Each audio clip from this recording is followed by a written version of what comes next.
Donc là, pour tous ceux qui se disent je procrastine ou autre, si vous vous dites il faut que je fasse du sport pour perdre du poids, il y a quasiment zéro chance que vous puissiez réussir à le faire. Qu'est-ce qui ressource chaque type de personnalité? Qu'est-ce qui me motive? Qu'est-ce qui puise dans ma volonté? Et comment faire en sorte de me sentir bien dans mon corps? Comprendre les hauts et les bas, la procrastination et inversement le fait d'être motivé à fond, au taquet, à voir le feu. Et donc de comprendre ces hauts et ces bas et de gagner beaucoup plus en régularité. Ça sert à rien d'être tout feu tout flamme pendant une semaine, puis tout dépressif une autre semaine. Et ça va vraiment être l'objectif de la motivation en lien avec les types de personnalités, parce que c'est un outil, encore les types de personnalités, pour mieux vous comprendre et mieux communiquer et plein de choses super intéressantes, mais ça reste un outil. Il ne faut pas voir qu'avec ce prisme-là.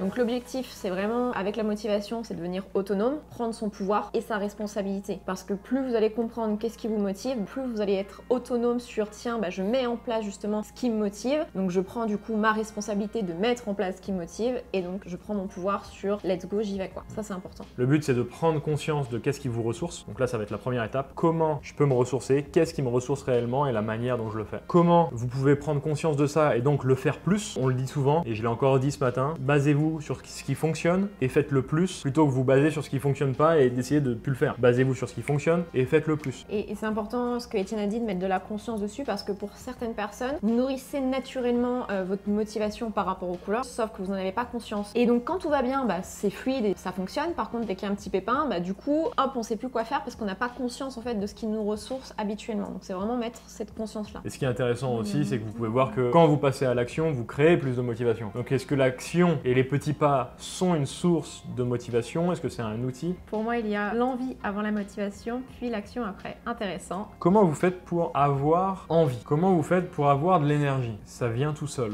L'envie, elle nous prend d'un coup. Pour ceux qui se disent ça vient tout seul ou on fait rien, parce que ça peut être une source de ne pas être motivé justement. Parce que s'il n'y a pas de motivation, et on le verra, s'il y a plus une notion de procrastination, c'est qu'il y a des besoins de changer des choses. C'est une ressource, la motivation, et surtout c'est la manière de faire une activité, et j'y reviendrai après justement quand on parlera plus spécifiquement des types de personnalités. Et on est toujours sur cette notion qui nous permet d'être autonome sur le long terme. C'est toujours pareil, parce que la motivation, une fois que vous l'avez, vous n'avez pas besoin d'attendre que quelqu'un vous dise viens on va faire ça, ou mets-toi à faire ci ou ça. Non, elle vient de l'intérieur de vous-même. Donc c'est pour ça qu'on parle d'autonomie. Et la manière de faire une activité, ça c'est vraiment important, surtout avec les types de personnalités, parce que là vraiment on est en relation avec comme Color. C'est que pour une même activité, par exemple, je sais pas, faire du patin à glace, vous n'allez pas, selon votre type de personnalité, le faire pour la même raison. Type rouge, lui, il va être je vais aller super vite voilà, et je vais trouver un moyen pour m'arrêter dans le mur. C'est comme ça que je le fais, moi. Il va se lancer des défis. Le jaune, il va vouloir que ça soit amusant de le faire. Des fois, ça peut se rejoindre un peu avec le type rouge parce que ça peut être un peu des défis, mais voilà, il y a vraiment ce côté amusant. Alors que le type rouge, c'est vraiment pour la gagne, se sentir important. Et ouais, j'ai relevé ce truc-là, je l'ai fait quoi. Voilà. Si je perds, ça me fait chier.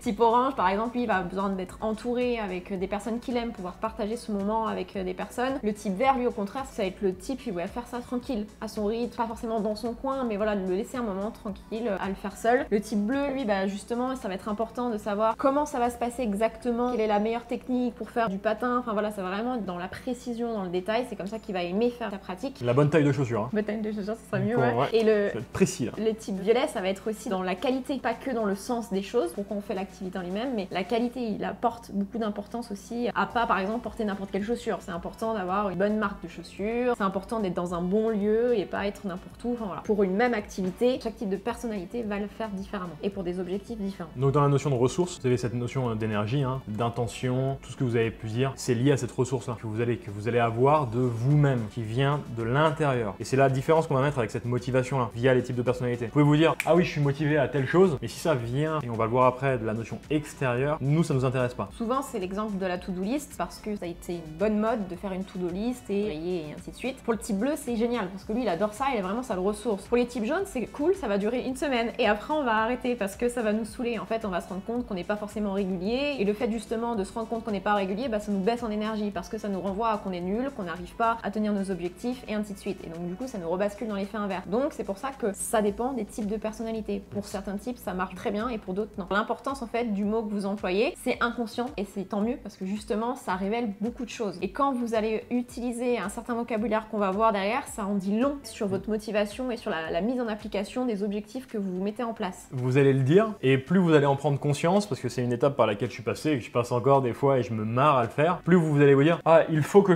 j'ai envie de faire ça ». Et donc le premier mot, ça va être un « il faut » ou « je dois » ou des choses du genre, et vous allez le switcher tout de suite par de « j'ai envie ». Ça, c'est la première étape. Et après, la deuxième étape, c'est « Ok, attends, comment je le fais vraiment pour que ça me plaise ?» Ce que j'allais dire, attention, parce que ça, c'est beaucoup aussi amené dans le développement personnel, la positivité des choses, à se dire oh non, je tourne ça sur une forme plus positive, je vois le côté positif. Ouais, enfin, d'accord, c'est cool. Mais si au fond de vous, vous n'avez pas envie, bah même si vous tournez la phrase en positif, ça ne changera que dalle. Et en plus, c'est pire parce que vous vous mentez à vous-même. Donc c'est juste de prendre conscience de tiens, ah là, je viens de me dire il faut ou je devrais. Qu'est-ce qui fait que derrière, bah en fait, j'ai pas vraiment envie de le faire? Qu'est-ce qui me bloque? Comment je pourrais faire de manière différente par rapport à mon type de personnalité, justement pour que ça me donne envie et que du coup, je dise j'ai envie de faire ça. C'est une des raisons pour lesquelles se regarder devant le miroir ou les images positives ou les phrases positives que vous pouvez vous donner peuvent des fois vous tuer complet. Parce que vous allez le faire, on va vous dire que c'est la solution, vous n'allez pas réussir, vous allez vous dire aujourd'hui je suis heureux, mais en fait vous allez avoir une galère et vous allez dire ah putain, je voulais être heureux aujourd'hui là, pourquoi ça marche pas pour moi? Donc le but il est de sortir de ces cases et de vous reconnecter à vous-même comme disait Hello. Ah j'ai vraiment envie de le faire ce truc là, franchement ça me tente trop. Le corps ne ment pas. Ça nous indique que ah là il y a congruence ou pas. Il y a congruence ou pas.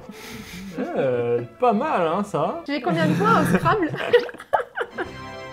Extrinsèque. Le bâton ou la carotte. Donc extrinsèque, c'est une motivation qui va venir de l'extérieur. Il faut, je dois, etc. faire quelque chose parce que je veux être en bonne santé ou parce que je veux fuir la mauvaise santé, par exemple. Ça vient de l'extérieur. Sans ça, on s'en fout, on ne ferait pas. La première chose, c'est le il faut. Il faut que je fasse du sport, il faut que je fasse un régime, il faut que je fasse quelque chose. Et là, on vous a mis l'exemple, il faut que je perde du poids parce que mon médecin m'a dit là, attention, t'as du cholestérol ou attention, là t'as ci, donc il faut que tu perdes du poids. Mon médecin me l'a dit, mais je comprends pas vraiment, il faut que je le fasse. Je ne mets pas de sens dessus. Zéro sens. Il faut quelque chose, mais en gros, la motivation, elle y est pas. Pourquoi le bâton est punition? Parce que si je le fais pas, ma punition, c'est par exemple d'être en mauvaise santé, donc d'être malade. Donc là, la motivation, elle est dirigée par un bâton. Donc on est motivé par quelque chose d'extérieur. Par contre, du moment où on vous enlève le bâton, si admettons, non, tu seras pas malade, bah on n'est pas poussé à perdre du poids. On le fait pas. C'est pour ça qu'on est dans le il faut. Donc là, pour tous ceux qui se disent je procrastine ou autre, si vous vous dites il faut que je fasse du sport pour perdre du poids, il y a quasiment zéro chance que vous puissiez réussir à le faire. Et donc vous avez un élément de réponse déjà ici sur votre motivation. Le deuxième, je dois, donc qui se ressemble un petit peu avec le il faut. Là, on a intégré le pourquoi on doit le faire, qui a un peu plus de sens, même si ça nous plaît pas. C'est-à-dire qu'on n'est pas forcément en accord avec ce qui se passe, mais bon, on a conscientisé que c'était un devoir. Donc là, on est motivé par la carotte parce qu'en gros, c'est plus une récompense. On est motivé toujours par l'extérieur, c'est toujours extrinsèque. On vous a donné l'exemple de je dois faire un régime et faire du sport pour perdre du poids. Donc là, la carotte, c'est perdre du poids. Ça reste pas quelque chose de très concret, perdre du poids. C'est pour ça que c'est pas j'ai envie de perdre du poids, c'est je dois perdre du poids, parce qu'il n'y a pas encore assez de sens derrière par rapport aux valeurs, par rapport à tout ce qu'on a pu vous amener jusqu'à présent. En fonction du vocabulaire que vous utilisez, des tics de langage que vous avez, basez-vous essentiellement sur les phrases et sur le sens que vous imitez. Ne vous basez pas que sur la notion de il faut ou je dois. Basez-vous sur la notion de motivation qui vient. Pourquoi vous faites la chose? Ne vous dites pas j'ai utilisé il faut donc c'est forcément le bâton. Yes. Ça peut être des raccourcis qui sont très rapidement faits. Là on vous l'utilise pour vous donner un ordre d'idée, mais basez-vous essentiellement sur quelle est ma raison de faire l'activité. Là c'est la même chose, c'est vous dire tiens si j'ai pas la carotte, donc admettons si je perds pas de poids, est-ce que